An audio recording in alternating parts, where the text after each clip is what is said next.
Dorothy Day, Radical Faith.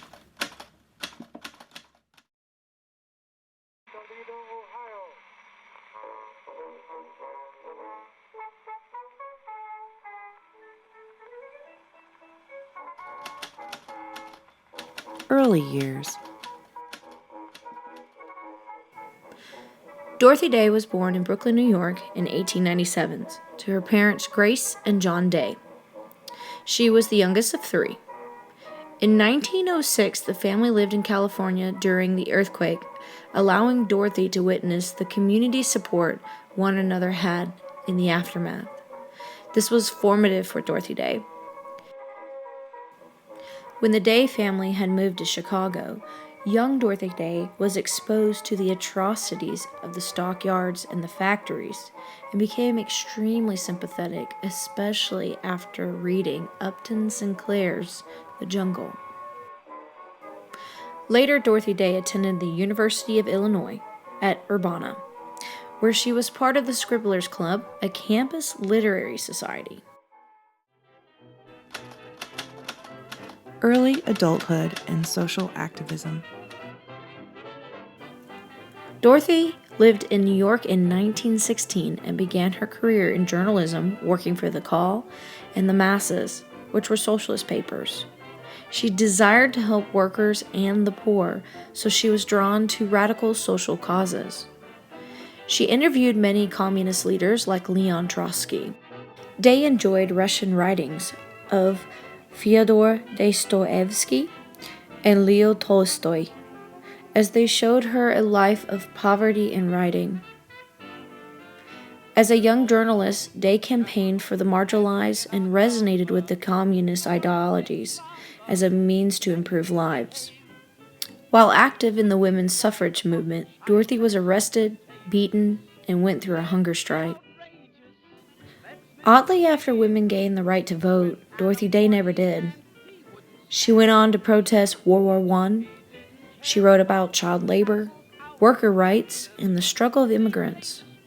During all this time, Dorothy Day also experienced failed love affairs, a marriage, 2 suicide attempts, and an abortion. Day eventually moved to Staten Island, and then she had a relationship with Foster Betterham. They had a daughter named Tamara in 1926. Later, Foster would end up rejecting Day's religious yearnings, and when Tamara and Day were baptized, Foster left them, and that was the end of Day and Foster's common-law marriage. Adulthood and the Catholic worker movement. During the 1932 hunger march in Washington, D.C. by the communists, Dorothy prayed she could find a way to serve. Shortly after, she met Peter Moran, a Frenchman who had a vision for a society constructed of gospel values. Inspired by Saint Benedict and his idea of hospitality to all, they together began the Catholic Worker newspaper, May 1st, 1933, for a penny.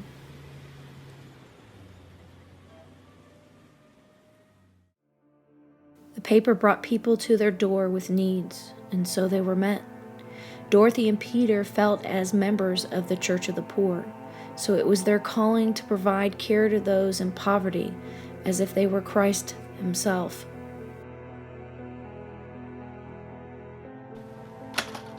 If you feed the poor, you're a saint. If you ask why they're poor, you're a communist.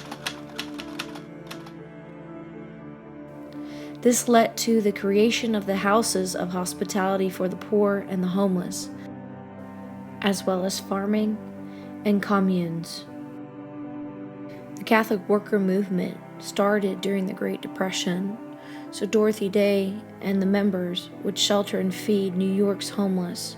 The Catholic worker paper often quoted G.K. Chesterton, who said, "The Christian ideal has not been tried and found wanting. It has been found difficult and left untried." In 1939, Day published House of Hospitality. Midlife and activism. Dorothy Day was among the founders of the Committee of the Catholics to Fight Against Anti-Semitism.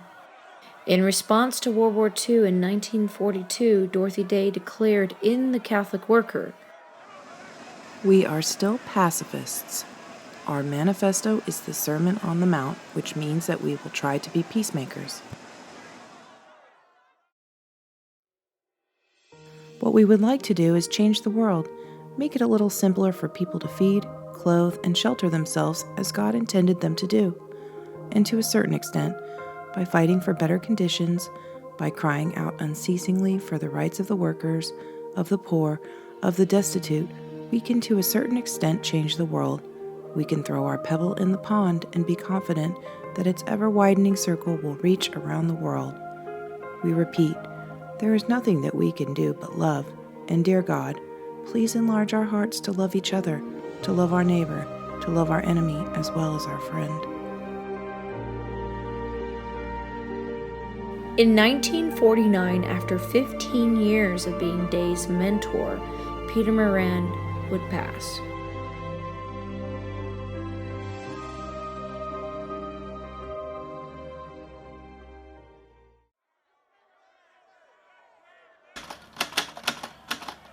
When it comes to labor and politics, I am inclined to be sympathetic to the left, but when it comes to the Catholic Church, then I am far to the right. As a conservative Catholic, she felt it was natural that she would be socially radical, to be the change God called for. This led to some conflict with the Archbishop of New York, Cardinal Spellman, as he asked her to remove Catholic from the name of the newspaper, but she refused. In 1952, Day would go on to write her autobiography, The Long Loneliness, with illustrations by Quaker Fritz in Richenberg. She said she possessed not only a duty but also a right to be civilly disobedient, to get the truth out, and to protest abuse. The Catholic Worker followers and Dorothy participated in public acts of disobedience on important issues. Dorothy Day was often on these front lines as she protested the war, nuclear weapons, and their stockpiling. She utilized the paper and the movement to protest and resist Americans' intrusions in conflicts of other nations and wars. She protested the civil defense measures taken by the United States during the 50s and the 60s, and during duck and cover air raid drills, she could be found protesting with other social justice activists. A known troublemaker, Dorothy Day was on the FBI watch list for sedition. She was seen as a dangerous American, ironic due to her pacifist ideology. She endeavored for peace, which she felt was her radical command to her faith. During the Vietnam War, the Catholic Worker was a leading voice in the opposition to the war. They were joined by Catholic progressives such as Thomas Merton, Daniel Berrigan, and Philip Berrigan. The Catholic Worker movement organized the first protest and the first draft card burner. "For I was hungry, and you gave me something to eat. I was thirsty, and you invited me in. I needed clothes, and you clothed me. I was sick, and you looked after me. I was in prison, and you came to visit me."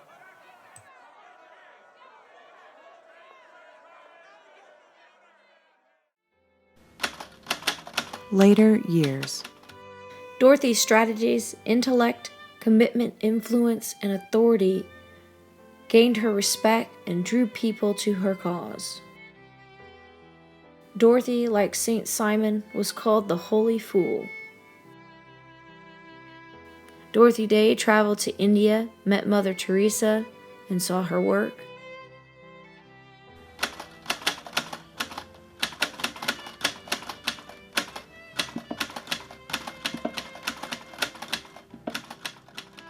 Day's Christian witness had an anarchist dimension, in that she believed that the government should not be responsible for doing what Christians are called to do. In Dorothy's mind, she had a misgiving about institutions and the government power and laws. She distrusted a world where people's obligations to others were handled by the state. Day believed people weren't obedient to their own promptings of conscience. Day visited Hungary, Romania, and the Soviet Union and Poland in 1971 with a group of peace advocates. She supported the strike of the United Farm Workers led by Cesar Chavez and went to show her support in 1973. In what is possibly her most iconic photo, she is seen at that protest, surrounded by the police who arrested her for the last time. Dorothy Day spoke at the 1976 Eucharistic Congress in Philadelphia.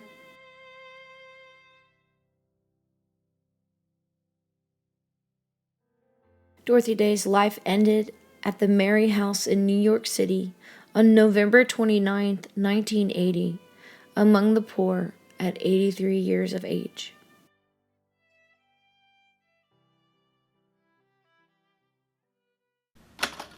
Legacy and contributions. Day was a selfless woman, one of the greatest champions of the downtrodden, who lived her life in the duty of her vocation. Dorothy's influence on art has been tremendous, with many honoring her memory with iconography, paintings, portraits, murals, and street art. The Quaker artist Fritz Itchenberg was greatly influenced personally and artistically by his association with Day. Itchenberg and Day supported each other, and they hoped his art would allow people to feel his hope and her drive for justice.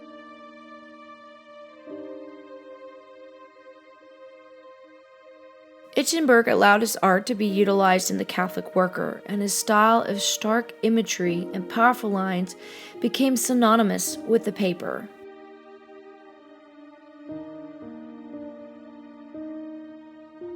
Day may never have professed her identity as a feminist, yet personalism and socialism are fundamental aspects of the intersectional feminism. Dorothy Day was a prolific writer responsible for multiple autobiographies: The 11th Virgin, From Union Square to Rome, The Long Loneliness, and Loaves and Fishes.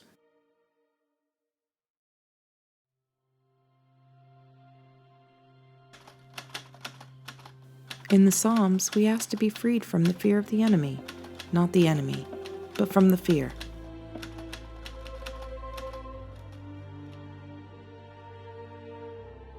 Day impacted radical Catholicism and has attempted to convince the Catholic Church to reject the doctrine of just war. Dorothy Day spread the Catholic worker movement and its ideas of social justice and liberation theology.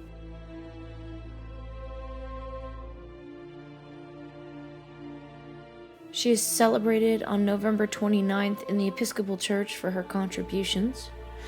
Dorothy Day has had songs in her honor and movies about her life. She has posthumously received the Courage of Conscience Award and has been inducted into the National Women's Hall of Fame. Pope Francis addressed Congress in 2015 and mentioned Dorothy Day in his speech as a servant of God and one of his 4 great Americans that were models of virtue for the U.S. and the world. The other 3 were Thomas Merton, Martin Luther King, and Abraham Lincoln. The Catholic Church has been pursuing sainthood for Dorothy Day. Yet while living, she said many times, "Don't call me a saint. I don't want to be dismissed that easily."